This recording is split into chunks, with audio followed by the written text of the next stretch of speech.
Welcome back, everybody. This is going to be a quick video. This is my final video update of where I'm at with working on my 5 projects. This is the last one I wanted to show you, the one I probably featured the most on the channel when I talk about each individual card and player. Have a few more of those still be able to do to get caught up with all the cards I currently have in my collection. This is the 1934 to 1936 Diamond Stars. The set's 108 cards. It was released over the course of 3 years, as I've mentioned previously in other videos.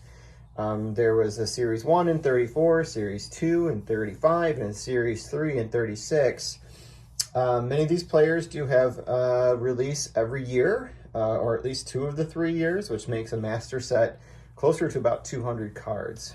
This is a set known for its Art Deco design, and as you can kind of see by the cards pictured here before you, the very vibrant colors and backgrounds that they painted into these pictures of these great players from yesteryear, from the 1930s.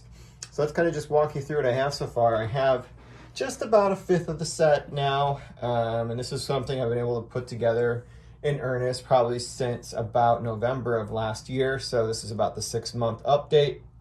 We'll see again where we are maybe in another 6 months. I'm hoping to be able to pick a few more of these at the National. And then again, probably at the next Chicago Sports Spectacular in November, hoping to be able to pick up a few more of these towards my set. But we'll see how this kind of pans out. So I wanted to kind of show you what I have at this point. Starting up in corner, they're all in numerical order at this point. Some of you can see are actually not graded, whereas most of them are. So starting with Joe Vosmick up here in the corner. Here he's actually a player I'm looking forward to feature pretty soon. He actually was quite the slugger. They're featured with the Cleveland Indians. Roy Mahaffey, which I featured before, both in his 1934 version of his card when he was with the Athletics and his 1936 version of the card when he was with the St. Louis Browns. As you can see, the insignia has been removed. Then we have George Bayholder from the Browns as well. Jimmy Wilson, who we've featured on the channel already. Robert Wolf, who we've featured on the channel already with the New York Yankees there. We have Heine Manouche with the Washington Senators here as a player will be featured later. He's also one that has a card where it was updated where they removed the insignia after he was traded. I don't have that one. And then we have Sam Rice over here, which was more of a recent update that I did when I did a pro player profile. We got Carl Hubble, who I've not done yet, with the Giants. Jimmy Dykes, Ted Lyons, the very first one I got. A player who I've actually not really featured yet, so I hope to do that one fairly soon. Cliff Bolton we've done, Rick Farrell. I want to do that one maybe after I get his brother too and do the brothers together. His brother's also featured in this set.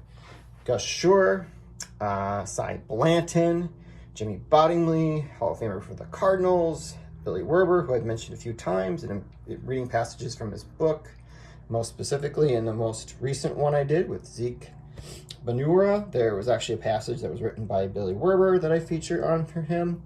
Then we have Joe Ducky Medwick, who I've featured before. The last Triple Crown winner from the National League was Joe Ducky Medwick. We have Ossie Bulgy. Of note, he was part of the scouting system for the Washington Senators when they signed Harmon Killebrew, but also he's a good player during the eras of when they won World Series or appeared in World Series in Washington as a Senator. Then finally, Tony Piette, who's actually considered to be on the White Sox in this card, even though, as you can see by the hat, it looks like Cincinnati Reds. But on the back, he'd already been with the Chicago White Sox, and they do mention it on the back. So that's what I have to show you here. I told you it was going to be a quick video. Hope you guys enjoyed it. Have a wonderful weekend.